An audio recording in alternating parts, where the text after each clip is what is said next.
시보다 진한 삶 시리즈를 지금 저희들이 쭉 해왔습니다.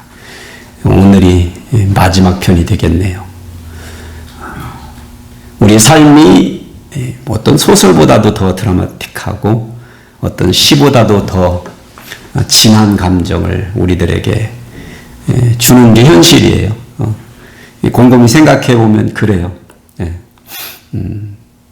그래서 하나님이 어디 계신가에 대한 질문을 우리가 이 삶의 여정을 걸어갈 때 해오곤 하죠.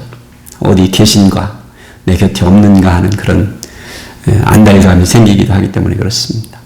그런데 환난 날에 하나님은 우리와 늘 함께 하시고 우리를 인도해 주시고 우리를 공급해 주시고 우리의 하나님 되심을 늘 확증시켜 주셨습니다.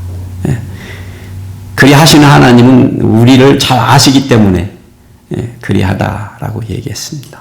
나도 모르고 다른 사람들도 모르는 나지만 그 모든 부분 우리 하나님은 아시고 그 길을 하나님의 뜻대로 섭리해 주신다라고 저희들이 말씀을 나누었습니다. 오늘 저희는 이 설교의 타이틀을 두려움을 뛰어넘는 예배라는 제목으로 은혜를 함께 나누기를 원합니다. 제가 설교를 하기 전에 보여드릴 영상이 하나 있습니다. 한번 같이 보시겠습니다.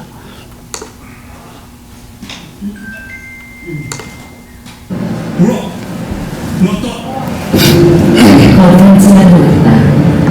지금이 불러온 걸음은 무너지나.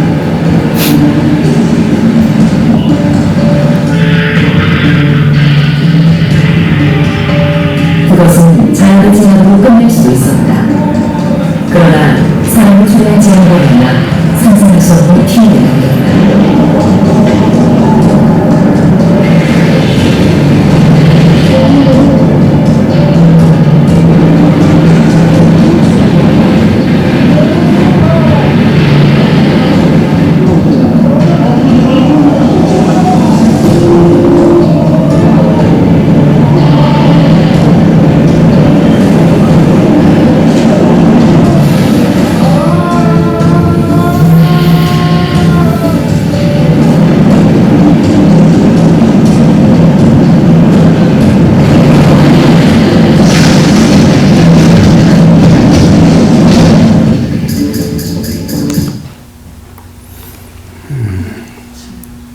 이 장면은 지난 2011년 3월 11일 오후 정확하게 2시 46분경에 일본에서 있었던 지진과 함께 밀려온 쓰나미로 인한 재해의 모습이죠.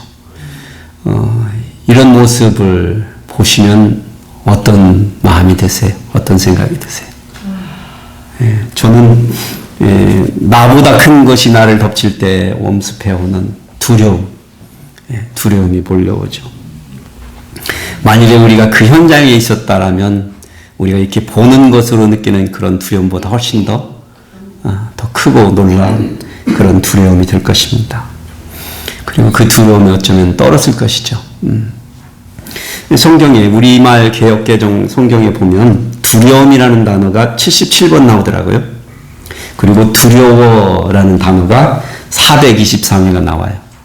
그래서 합해보니까 두려움과 관련된 단어가 500번이나 나타나더라고요. 500번. 저는 오늘 설교의 키워드를 두려움으로 정했습니다. 사실 두려움의 감정도 다른 감정들과 마찬가지로 부정적이지만은 않습니다. 항상 부정적인 건 아니에요. 그거는 육체 몸에 상처가 났을 때 고통을 느끼는 것과 같이 우리가 정신적으로 느끼는 정직한 감정이기도 합니다.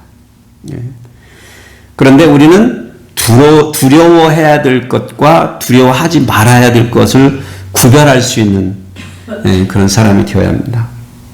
신학자 벤겔은 하나님만 두려워하는 사람은 하나님 아닌 것에 대해서는 아무것도 두려워하지 않는다. 하나님을 두려워하지 않는 사람은 하나님 외의 모든 것을 두려워한다 말했습니다. 하나님을 두려워하는 사람은 세상을 두려워하지 않습니다. 그런데 세상을 두려워하는 사람은 하나님을 두려워하지 않는다는 것이죠. 오늘 우리의 본문 시편 27편은 이런 인생의 원칙을 깨달은 시인의 시를 통해서 가르침 받고 도전받고자 합니다. 그가 우선 어떤 큰 두려움에 빠져 있는 상태에서 이 글을 쓴 것 같습니다. 우선 우리 가운데 두려움을 한번 그런 큰 두려움을 느껴본 적이 있다 살면서 그러신 분이 먼저 읽으시고요. 그 두려움에 빠졌는데 그 두려움 때문에 실수나 실패를 해본 적이 있다. 그러면 한번 그 다음을 읽어보시기 바랍니다. 두려움에 빠진 것뿐만 아니라 그로 인해서 잘못한 삶을 산 경험이 있으신 분들이 두 번째로 한번 읽어보시겠습니다. 시작. 다윗의 시. 여호와는 나의 빛이요 나의 구원이시니 내가 누구를 두려워하리요. 여호와는 내 생명의 능력이시니 내가 누구를 무서워하리요. 악인들이 내 살을 먹으려고 내게로 왔으나 나의 대적들 나의 원수들인 그들은 실족하여 넘어졌도다. 군대가 나를 대적하여 칠지라도 내 마음이 두렵지 아니하며 전쟁이 일어나 나를 치려 할지라도 나는 여전히 태연하리로다. 내가 여호와께 바라는 한 가지 일 그것을 구하리니 곧 내가 내 평생에 여호와의 집에 살면서 여호와의 아름다움을 바라보며 그의 성전에서 사모하는 그것이라. 여호와께서 환난 날에 나를 그의 초막 속에 비밀히 지키시고 그의 장막 은밀한 곳에 나를 숨기시며 높은 바위 위에 두시리로다. 이제 내 머리가 나를 둘러싼 내 원수 위에 들리리니 내가 그의 장막에서 즐거운 제사를 드리겠고 노래하며 여호와를 찬송하리로다. 여호와여 내가 소리내어 부르짖을 때에 들으시고 또한 나를 긍휼히 여기사 응답하소서. 너희는 내 얼굴을 찾으라 하실 때에 내가 마음으로 주께 말하되 여호와여 내가 주의 얼굴을 찾으리이다 하였나이다. 주의 얼굴을 내게서 숨기지 마시고 주의 종을 노하여 버리지 마소서. 주는 나의 도움이 되셨나이다. 나의 구원의 하나님이시여 나를 버리지 마시고 떠나지 마소서. 내 부모는 나를 버렸으나 여호와는 나를 영접하시리이다. 여호와여 주의 도를 내게 가르치시고 내 원수를 생각하셔서 평탄한 길로 나를 인도하소서. 내 생명을 내 대적에게 맡기지 마소서. 위증자가 꽉을 토하는 자가 일어나 나를 치려 함이니이다. 내가 산자들의 땅에서 여호와의 선하심을 보게 될 줄 확실히 믿었도다. 너는 여호와를 기다릴지어다. 강하고 담대하며 여호와를 기다릴지어다. 아멘. 시인이 우리 인간들이, 우리 사람들이 당면하는 두려움을 해결할 수 있는 답을 오늘 그 유일한 방법을 우리에게 가르쳐주고 있습니다. 1절에 그 답을 곧바로 제시해주고 있어요. 여호와 하나님이십니다. 여호와 하나님. 여호와는 나의 빛이요 나의 구원이시니 내가 누구를 두려워하리요. 여호와는 내 생명의 능력이시니 내가 누구를 무서워하리요. 시인은 여호와의 이름을 세 가지로 정리해서 하나님이 어떻게 우리가 당면하고 있는 어떠한 상황 가운데서, 두려움 가운데서 구원하실 수 있는지를 말하고 있습니다. 그러니 우리 하나님의 백성들이 이 세상에서 두려워할 것이나 두려워할 사람이 없습니다. 아니요, 없어야 합니다. 왜요? 여호와 하나님께서 우리와 함께 하시마 약속해 주셨기 때문입니다.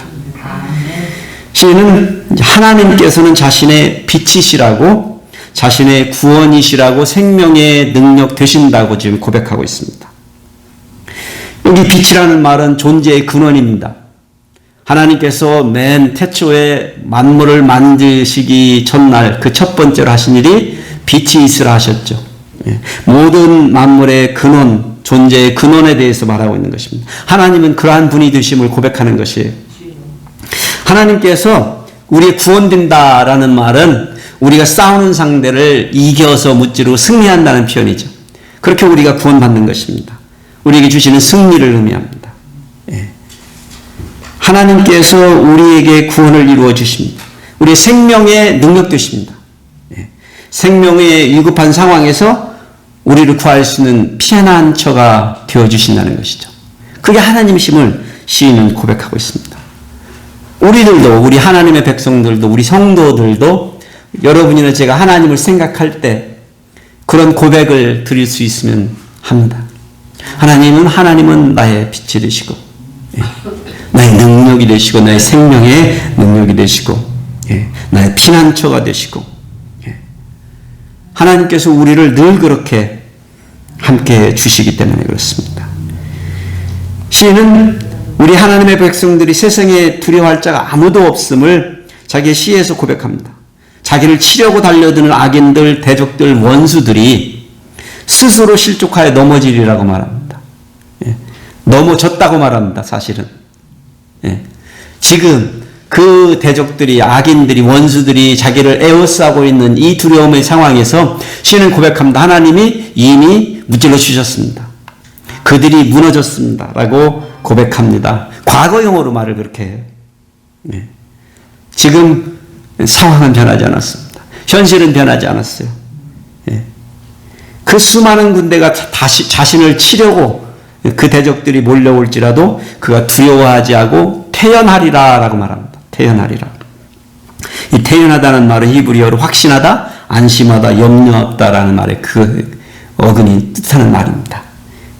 그러니 시인은 자신이 두려움 가운데 있지만 믿을 수 있는 한 가지를 우리 독자들에게 지금 말하고 있는 거예요.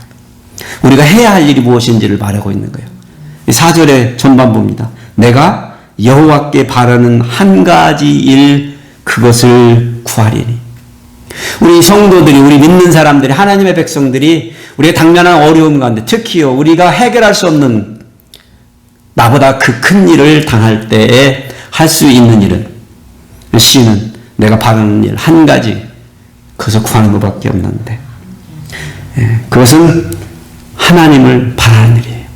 저는 요즘 말로 이것이 어떤 표현이냐면, 저는 이것이 우리 현대말로 우리 이 마음을 가장 함축성 있게 표현해 주는 단어가 예배라고 생각합니다. 예배. 예배는 문자적으로 예를 갖추어서 절한다 이런 뜻이고요.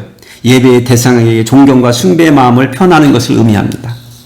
그렇지만 우리 기독교인들은 예배를 통상적으로 어떤 공적인 모임, 수요예배, 금요예배, 토요예배, 새벽예배, 주일날 예배, 이런 예배의 시간을 통해서 우리가 하나님께 드리는 시간들을 예배라고 무의식적으로 그렇게만 한정되게 생각을 하는 경향이 있습니다. 그런데 사실 예배는 오늘 시인의 시를 통해서 우리에게 가르쳐주는 세 가지가 있어요. 시인이 바라보는 자기가 두려움 가운데 있을 때 할 수 있었던 한 가지가 무엇이라고 그랬다고요? 하나님을 바라는 일, 하나님께 예배하는 일이라고 말해주고 있는 거예요. 그래서 시인의 시를 통해서 저는 세 가지의 예배의 모습을 찾아봅니다.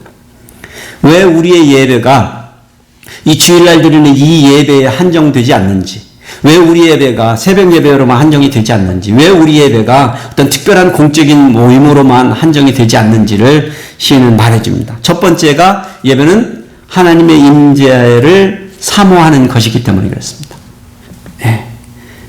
여호와의 임재를 사모하는 것. 4절이죠. 곧 내가 내 평생에 여호와의 집에 살면서 여호와의 아름다움을 바라보며 그의 성전에서 사모하는 그것이라.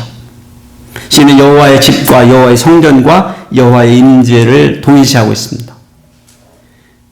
우리는 성전을 생각하면 교회를 곧바로 생각하는데, 이 다윗의 시를 칠 때 이미 성전이 없었음을 우리가 말씀을 드렸습니다. 사실 여호와의 집과 여호와의 성전은 여호와가 계신 곳을 의미하는 것입니다. 상징적으로 여호와의 임재를 말하는 것이죠. 예. 그가 평생 여호와의 집에 살고자 하는 이유나 여호와의 성전에서 거하고자 하는 이유가 같습니다. 그것은 평생 여호와의 아름다움을 바라보고 싶어 하기 때문에 여호와의 아름다움은 여호와의 영광입니다. 예. 하나님이 계심을 체험하고 느끼고 살아가고 싶기 때문에 그렇습니다. 여호와의 임재를 인지하고 사는 것을 의미하죠. 그러니 그 하나님의 영광을 자신의 모든 지각으로 오감과 또 육감까지 다 그것을 통해서 경험하고 체험하고 살고자 하는 염원이 있다는 것이에요. 그가 평생 여호와를 사모하여 산다는 그 표현은 그가 날마다 여호와 하나님을 찾고 구한다는 표현입니다. 사모한다는 이 단어, 히브리 단어가 원래 찾고 구한다는 표현입니다. 그러니 구하리라라고 찾으리라라고 다짐하고 헌신하는 표현인 것이죠. 하나님의 임재를 늘 구하고 찾는다는 것은 역설적이지만 우리 인간들이 하나님의 임재를 24시간 내내 느끼고는 살 수 없다는 말이기도 합니다. 이해가 되셨나요? 우리에게 여호와를 찾으라라고 말하는 이유는 여호와 하나님이 우리 성령을 통해서 우리에게 내주해 주심에도 불구하고 우리가 그분을 내내 늘 24시간 매 순간마다 느끼지 못할 수도 있다는 것을 암시해 주는 표현입니다. 힌트해 주는 말입니다. 그래서 우리가 스스로 자발적으로 뜻을 정하여 여호와를 찾지 않으면 안 된다는 거예요. 안 된다는 거예요. 그러니 더더욱 찾고 구하라는 것이죠. 하나님의 사람들에게 이것이 곧 예배의 시작입니다. 여기 와서 여러분들이 예배 시간에 딱 앉아서 기다렸다 시작하는 예배의 시작이 아니라 여호와의 임재를 사모하기 시작하는 그쯤. 그게 어디든지 찾고 갈구하는 그곳. 그곳이 바로 우리의 예배 처소입니다. 그래서 우리는 일주일에 한 번 예배를 드리는 게 아니라 어떻게 예배를 드릴 수 있을까요? 늘상 예배를 드릴 수 있습니다. 늘상 예배가 가능합니다. 그래서 우리는 모든 예배의 시간, 여러분 스스로가 드리는 예배든지 여러분이 스스로가 교회에 나와서 예배드리든지 늘상 처음으로 해야 되는 것이 우리 하나님의 임재를 먼저 사모하는 것입니다. 간구하는 것입니다. 우리 하나님의 임재 가운데로 걸어 들어가는 것입니다. 사실 우리가 예배 시간 첫 순서가 뭐죠? 찬양팀과 함께 찬양을 부르잖아요. 이 찬양 시간에 찬양팀들이 찬양을 인도해서 나아가는 것은 사실 우리가 하나님의 임재 안으로 들어갈 수 있도록 인도해 주는 것입니다. 그래서 저는 찬양팀들을 이 하나님의 임재로 우리를 이끄는 길잡이라고 저는 생각합니다. 찬송을 여러 개를 연습을 해가지고 틀리지 않고 여기 서서 여러분들 앞에서 발표하는 게 아니라 함께 앉아있는 우리 성도들이 한 마음으로 하나님의 임재 가운데 들어갈 수 있도록 도와주는 사람들, 길라잡이라는 것이죠. 성도들과 발을 맞추어서. 그래서 우리는 예배가 한 주에 끝나는 것이 아니라 늘상 있을 수 있는 것임을 알 수 있습니다. 우리가 주님께 나와 드리죠. 사실은 예배는 드리는 것과 받는 부분이 있습니다. 우리가 기도를 드리고 찬양을 드리고 헌금을 드립니다. 그 다음에는 하나님께서 우리에게 주시는 부분이 있죠. 말씀을 주시고 교제를 주시고 기쁨을 주십니다. 이게 예배의 모습입니다. 그래서 우리 하나님의 백성들은 늘상 이 예배를 사모해야 되는데 이것이 꼭 교회의 이 건물 아래에서만 가능한 것이 아니라 여러분이 일하는 곳에서 여러분이 혼자서 길을 걷는 그곳에서 두려움 가운데 의로움 가운데 병중에도 그 하나님을 체험하실 수 있고 사모하는 마음으로 바라시는 것이죠. 그래서 여러분이 더더욱이 어떤 상황에서 두려움 가운데 있다라면 가장 먼저 해야 될 것은요, 우리 스스로 그 문제를 해결하려고 하는 것보다 내가 그 하나님의 임재의 가운데로 나가기를 먼저 소원하는, 구하는, 여러분과 제가 되시기를 축복해 드립니다. 두 번째 우리가 시인의 시 속에서 찾는 예배의 모습은 예배는 하나님의 영광 안에서 안심하는 것입니다. 시인은 하나님의 능력 안에서 라고 표현했습니다. 환난 날에 인간이 두려움을 느끼는 것은 당연하다고 말씀드렸어요. 불안과 근심, 걱정 속에 잠기는 것도 마찬가지죠. 그러니까 두려움을 전혀 느끼지 못하는 사람, 어쩌면은 무감각한 사람인 거죠. 그러니까 어떤 면에서 무감각한 사람은 건강한 사람은 아니에요. 그래서 두려움을 느끼는 것은 아무런 문제가 되지 않습니다. 사실 두려움을 느끼는 존재, 두려움으로 마음이 연약해지고 소심해지고 염려에 사로잡히는 것은 우리들의 정직한 반응이에요. 그렇죠? 그러니까 우리가 두려움에 사로잡히는 것이 문제가 아닙니다. 그런 두려움이 우리를 사로잡으려 할 때 그곳에 빠져 있는 것이 문제인 것이죠. 그래서 우리는 재빠르게 우리 스스로를 보호해 줄 수 있는 분에게로 나아가야 합니다. 나보다 더 큰 환난을 맞서 싸우라 말할 수도 있습니다. 싸워서 쟁취하라고 이기십시다, 승리하십시다라고 말할 수 있지만 사실 그것은 우리보다 큰 두려움을 만날 때는 불가능한 일이에요. 아까 보신 그런 쓰나미가 왔는데 수영을 잘하면 살아남을 수 있습니까? 우리의 능력은 아무런 의미가 없습니다. 아무런 의미가 없습니다. 때로는 우리 삶 가운데 벌어지는 그런 두려움의 상황도 그렇습니다. 우리가 해결할 수 있는 게 하나도 없습니다. 그래서 우리가 하나님의 임재를 구하고 사모하는 것이듯이 오늘 여기에서 시인은 우리가 하나님의 영광 안에서 안심해야 한다는 것이에요. 여기 5절에 시인은 이렇게 말합니다. 여호와께서 환난 날에 나를 그의 초막 속에 비밀히 지키시고 그의 장막 은밀한 곳에 나를 숨기시고 높은 바위에 두시리라. 하나님께서 하나님의 초막 가운데, 하나님의 장막 가운데, 높은 바위 위에 우리를 세워진다는 시인의 표현은 다 같은 동의어입니다. 성경에서 높은 바위는 하나님의 능력을 상징합니다. 하나님의 임재 자체를 상징합니다. 하나님의 영광을 상징합니다. 여기 사무엘하 22장 32절에 보면 이렇게 기록되어 있습니다. 여호와 외에 누가 하나님이며 우리 하나님 외에 누가 바위뇨. 그러니 바위에 세우시리라는 것은 뭐예요? 하나님이 우리를 높여주신다는 거죠. 우리가 하나님의 반석 되시는 하나님 위에 서서 안전하다는 것이죠. 제가 평소에 좋아하는 글로 나무판에 새겨서 간직하고 있는 성경 구절이 있습니다. 이사야서 41장 10절입니다. 지금 우리 화장실 앞에 있는 여기 랍이라고 그러나요? 거기에다가 제가 걸어놨는데 라운지에 걸려 있는데 두려워하지 말라. 내가 너와 함께 함이라. 놀라지 말라. 나는 내 하나님이 됨이라. 내가 너를 굳세게 하리라. 참으로 너를 도와주리라. 참으로 나의 의로운 오른손으로 너를 붙들리라. 저도 어려서부터 내성적이고 그 실체를 알 수 없는 어떤 두려움에 연약함에 붙들려 살았던 기억이 있습니다.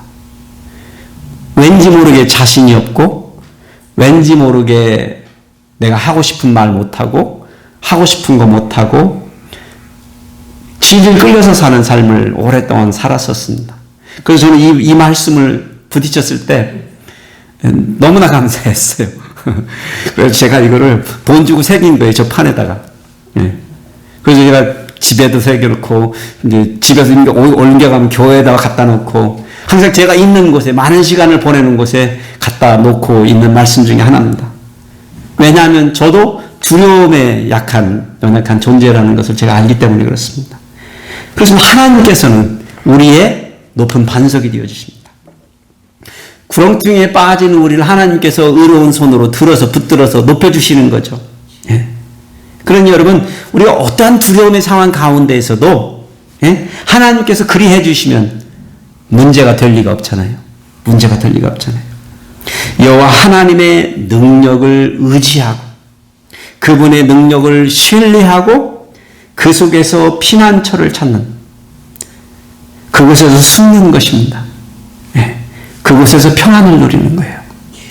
그게 예배라는 거예요. 예배. 그래서 오늘 또 여러분이 또 이 전을 걸어 나가셔서 매 순간을, 매일을 살아가실 때 저와 여러분은 늘상 이러한 예배를 하나님의 능력, 하나님의 영광 안에서 안심할 수 있는, 평강을 누릴 수 있는 그런 예배자들이 되기를 축복해 드립니다. 세 번째로 시인은 예배는 하나님의 은혜 안에서 즐거워하는 것이라 우리에게 가르쳐주고 있습니다. 시인이 비로소 여호와 하나님의 임재와 하나님의 능력에 거할 때 자신이 두려운 상황에서도 해야 할 일이 무엇인지를 알게 된 듯합니다. 여호와 하나님께 예배하는 일인 것을 우리 이미 말씀으로 나누었어요. 그러면서 이 시인이 예배를 드리는 데 벌어지고 있는 세 가지의 이 현상을 시로 표현해주고 있어요. 세 가지의 형식을 제가 이렇게 요약해 보니까 하나님께 경배하는 모습, 하나님께 기도하는 모습이, 이거는 늘상 우리가 아는 예배의 모습입니다. 그런데 세 번째는 기다림이라는 모습으로 시인은 우리에게 말씀을 해주고 있습니다. 먼저 하나님께 경배하는 것입니다. 하나님께 믿음으로 드리는 감사입니다. 이제 내 머리가 나를 둘러싼 내 원수 위에 들리리니 내가 그의 장막에서 즐거운 제사를 드리겠고 노래하며 여호와를 찬송하리로다. 이 구절의 말씀 어디에도 불안감이 없죠. 두려움이 없죠. 감사와 기쁨만이 있을 뿐입니다. 하나님께서 시인의 머리를 들어서 원수 위에 들리라는 것이죠. 원수들을 밟는다는 표현이겠죠. 결국은 그들이 쓰러져서 발밑에 있는 것이죠. 그러니 하나님의 장막에 나와서 제사를 드리고 노래하며 찬송하리라라고 말하는 것이죠. 제사를 드리고 찬송하며 경배한다는 것은 이거는 하나님께 나와 예배 드리는 모습입니다. 하나님께 드리는 adoration이죠. adoration. 그러면서 시인은 말합니다. 내가 하나님께 부르짖습니다. 여호와여, 내가 소리내어 부르짖을 때 들으시고 또한 나를 긍휼히 여기사 응답하소서. 내 기도를, 우리의 기도를 들어주소서라고 간구하고 있는 것입니다. 하나님께 부르짖는 이유는 간단합니다. 하나님께서 그것을 기뻐하시기 때문이에요. 하나님께서 하나님의 백성들이 그 앞에 나와 기도하기를 기뻐하시고 바라신다는 거예요. 8절에 보면 너희는 내 얼굴을 찾으라 하실 때 내가 마음으로 주께 말하되 여호와여 내가 주의 얼굴을 찾으리이다 하였나이다. 주의 임재를 사모하고 주의 전에 나와 기도하고 간구하라고 하는 하나님의 말씀 따라서 이 시인은 자신이 그렇게 하고 있음을 말합니다. 시인은 하나님께서 그에게 약속해 주신 그 말씀을 기억해낸 듯한 거예요. 이사야 선지자가요, 이사야서 55장 6절에 이렇게 말하고 있습니다. 너희는 여호와를 만날 만한 때에 찾으라. 가까이 계실 때에 그를 부르라. 그러면 여러분, 여호와를 만날 만한 때가 언제입니까? 여러분, 그러면 여호와가 가까이 계실 때가 언제입니까? 특별한 순간만입니까? 늘 상입니다. 항상입니다. 늘상입니다. 항상입니다. 물론 두려움 가운데서, 어려운 상황 가운데서, 내가 지금 아픈 가운데에서, 내가 실패한 가운데서, 넘어진 가운데서, 외로운 가운데서, 고독한 가운데서 주를 찾아야 되는 것이 마땅합니다. 그러나 시인은 하나님의 약속의 말씀 따라 하나님께 요구합니다. 주의 얼굴을 내게서 숨기지 마시고 주의 종을 놓아여 버리지 마소서. 주는 나의 도움이 되셨나이다. 나의 구원의 하나님이시여 나를 버리지 마시고 떠나지 마소서. 아멘. 간절히 간구합니다. 아멘. 시인에게 있어서 하나님께서 함께 해주지 아니하시는 삶은 그것은 자기가 버림받은 삶을 사는 것과 다를 바 없음을 인식하고 있습니다. 하나님이 함께 해주시지 않는 삶은 실패한 삶입니다. 넘어진 삶입니다. 그러니 버리지 말라고 떠나가지 마시라고 말하고 있는 것입니다. 숨지 마시라고. 하나님 숨지 마세요. 저와 숨바꼭질 하지 마세요. 늘 하나님의 임재를 바라보고 싶습니다. 하나님의 아름다움을 보게 하여 주시옵소서. 주의 영광 가운데 그 능력 가운데 이 삶을 살아갈 수 있도록 하여 주십시오. 이게 예배라는 예배. 예배의 특별한 원리를 그런데 시인이 우리에게 놀라운 원리 하나를 가르쳐 줍니다. 저는 이게 14절이 너무 중요하다고 생각해요. 요약하면 예배는 기다림이다라는 거예요. 기다림. 14절의 시인은 너는 하나님을 여호와를 기다릴지어다. 강하고 담대하며 여호와를 기다릴지어다.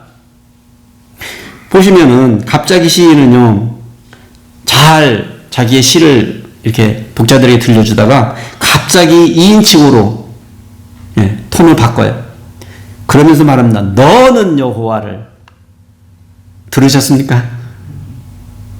너는 여호와를 기다릴지어다. 강하고 담대하며 여호와를 기다릴지어다. 왜 그렇게 했을까요? 중요하니까, 들어야 되니까, 기억해야 되니까, 이걸 우리가 기억해야 되니까. 시인이 확신하는 한 가지가 있습니다. 내 부모는 나를 버렸으니 여호와는 나를 영접하시리이다. 지금 시인은요, 자기 아버지가, 어머니가 자기를 버렸다는 얘기를 하는 게 아니에요. 세상에서 나를 가장 존귀해하고 잘 대해줄 수 있는 사람, 내가 실패해도 나를 믿어줄 수 있는 사람, 나를 버리지 아니할 사람은 사실은 부모예요. 그럴 수 있는 사람이 있다라면, 그러함에도 불구하고 부모가 버렸다라면 나를 버리지 아니할 분 딱 한 분이 계신데 누구라고요? 하나님이라고. 이 세상에서 누구보다도 우리를 사랑해 주시는 부모님이 나를 버린다 할지라도 하나님만은, 불변하시는 하나님만은 우리를 거두어 주신다는 거예요. 거두어 주신다는 거예요. 이 표현이 무슨 표현이에요? 내가 잘 나갈 때만, 내가 하나님 앞에 올바로 선 예배자가 되었을 때만? 아니요. 내가 못나고, 내가 외롭고, 넘어지고, 실패하고, 비록 주 앞에 죄를 진 존재일지라도 하나님께서는 여전히 우리를 거두어 주신다는 거예요. 환영해 주신다는 거예요. 환영해 주신다는 거예요. 영접해 주신다는 거예요. 영접해 주신다는 거예요. 얼마나 놀라운 진리의 말씀입니까? 그런데 이게 예배라는 거예요. 여러분, 사실 하나님이 없는 것 같아서 하나님께 그렇게 자주 오랫동안 기도했는데 하나님 안 들어주시는 경우 있으시죠? 안 들어주시는 것 같이 내가 원하는 대로 안 되는 그런 경우 있으시잖아요. 그래서 하나님은 어디 계신가 찾죠. 하나님 왜 이렇게 나를 도와주지 않으십니까? 찾습니다. 그런데 우리로 하여금, 우리 예배자로 하여금 주의 임재 안에 거하기를 사모하게 하시고 주의 하나님의 능력, 영광 가운데 거하기를 간구하게 하시고, 그러면서 왜 우리에게 기다리게 하시나요? 왜 기다리게 하시나요? 왜냐하면 우리의 믿음의 실체를 드러낼 수 있는 기회 때이기 때문입니다. 여러분이나 저나 믿음이 있다고 그러는데 보이지 않는 믿음의 실상은 오지 않은 그날의 하나님의 약속의 성취를 얼마만큼 우리가 신뢰하고 기다릴 수 있는가에 달려 있습니다. 행여 그것이 내가 원하는 이 세상에서의 내가 원하는 것들이 안 이루어질지라도 성경에도 제가 좋아하는 표현 중에 하나가 그리 아니하실지라도라는 표현 중에 있습니다. 제가 믿음 생활하면서 처음에는 우리 하나님이 내가 바라는 대로 기도하는 대로 믿는 대로 다 해주신구나 이렇게 믿음이 아주 좋았던 때가 있었습니다. 아주 좋았던 때가 있었어요. 그런데 목사가 돼가지고 지금은 제가 그 자신이 없어졌어.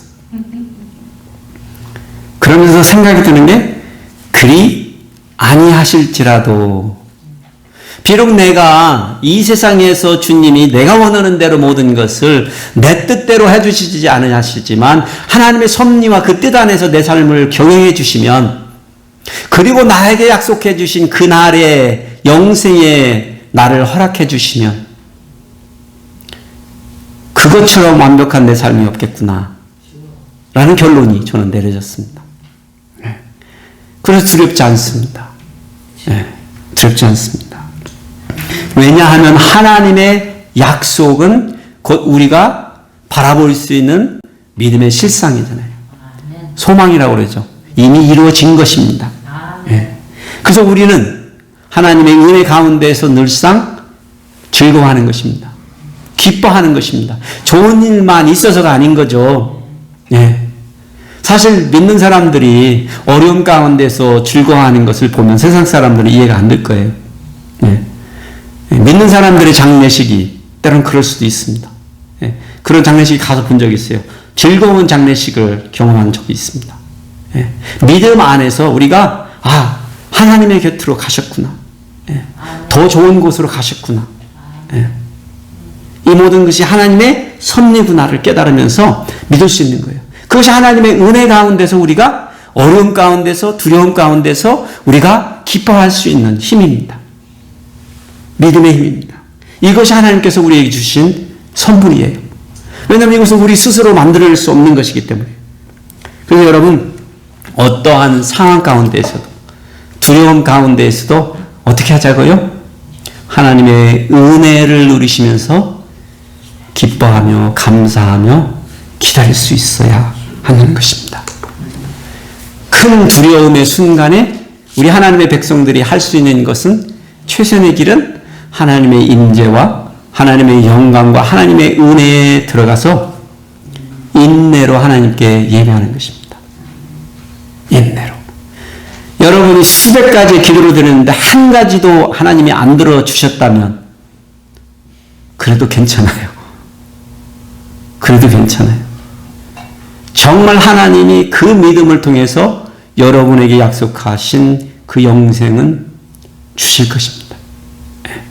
그리고 여러분이 그 감당할 만한 그 힘과 그 삶을 통하여서 여전히 하나님께서는 여러분들을 보호해 주고 계시다는 사실이에요. 여러분 우리는 누구입니까? 하나님의 백성들이죠. 우리가 일요일을 주일이라고 부르고 이 자리에 나와서 우리의 정체성이 성립이 되는 게 아닙니다. 우리 집에 책꽂이에 성경책이 몇 권씩 꽂혀 있어서 우리가 성도가 된 게 아닙니다.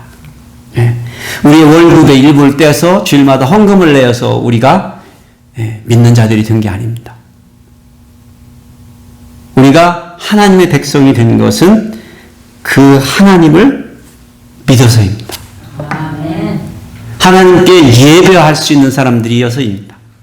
하나님의 임재를 사모하고 하나님의 영광을 통하여서 우리가 안심하는 삶을 살고 하나님의 은혜 가운데서 우리가 기뻐할 수 있고 즐거워할 수 있는 사람들이기에 우리는 성도가 된 것입니다. 그런데 여러분 우리는 매 순간 어떻게 할 수 있다고요? 예배할 수 있습니다. 제가 그래서 제 마음으로는 우리가 막 여러 가지 예배를 좀 만들고 싶은 욕심이 있어요. 저라고 그러고 싶지 않을까요? 수요예배도 있었으면 좋겠고 새벽 예배도 있으면 좋겠고 토요 새벽 예배 있으면 그러면 뭐라도 좀 목사가 하는 것 같을 거 아니에요. 그러고 싶은데 사실 저는 우리가 팬데믹 기간을 통해서 하나님께서 주신 하나님의 뜻이 있는데 바로 이러한 예배를 회복해 하시기 위함이라고 저는 생각해요. 전에는 그냥 교회 가서 열심히 바쁘게 그냥 예배 드리는 것 같이 드리면 그게 예배라고 생각했었는데 지금 하나님께서 모든 것을 바꿔버리셨어요. 그래서 이 감각을 여러분이나 제가 이 팬데믹 기간에 회복하지 못하면 어쩌면 여러분 하나님이 이 팬데믹을 거둬가지 아니하실지도 있어요. 예. 그냥 우리가 깨달을 때까지. 예. 그래서 우리 하나님의 백성들은 예배자가 되어야 합니다. 매 순간마다 우리가 있는 그 자리에서, 집에서, 사업체에서, 이 장소에서, 내가 산책하는 그 길에서, 저 같으면 제가 풀 뽑는 그 자리에서 예. 막 이렇게 돌아다니면서 풀을 뽑고 있으면 사람들이 무슨 낭비의 시간을, 그러나 저한테는 그것만큼 좋은 묵상의 시간이 없어요. 예. 모든 것이 가능합니다. 한 주일에 끝나는 이 예배 시간이 끝나서 예배가 끝나는 것이 아니라 우리의 호흡이 붙어 있는 순간들이 주어지는 한 저와 여러분 늘상 예배를 드릴 수 있습니다. 우리의 믿음으로 하나님의 임재를 바라고 늘상 예배를 통하여 하나님의 선하신 능력을 사모하면서 그렇게 하나님의 은혜 가운데서 힘들어도 즐거워하고 기쁨을 누리시는 우리 소노마 한인 침례기 성도님들 다 되시기를 축복해드립니다. 아멘. 기도하시겠습니다. 아버지 하나님 감사합니다. 저희들이 다윗의 시를 통하여 어떻게 늘상 항상 어려운 가운데에도 즐거운 가운데에도 넘어진 가운데에도 성공한 가운데에도 우리가 기도하고 찬양하며 하나님 주변에 나와 예배할 수 있는지를 함께 나누었습니다. 우리 하나님, 우리의 마음들 하나하나를 우리 스스로가 헤아려 볼 수 있도록 은혜를 베풀어 주시옵소서. 나는 과연 늘상 예배를 드리는 자였는가를 되돌아보게 하여 주시옵소서. 한 주간의 이 예배 시간만으로 예배 드렸다고 생각하는 그 마음을 이제는 버리고 늘 내 주어진 이 시간들마다 순간마다 내 삶의 골목골목마다 주님 주의 임재를 사모하며 갈구하는 사람 되게 하여 주시옵소서. 주의 능력과 영광을 통하여서 아버지 하나님 안심하며 평안을 누리는 예배자가 되게 하여 주시옵소서. 우리 하나님의 은혜 가운데 늘상 기쁨과 즐거움을 누리는 예배자가 되게 하여 주시옵소서. 감사드리며 우리 주 예수 그리스도의 이름으로 기도드렸습니다. 아멘.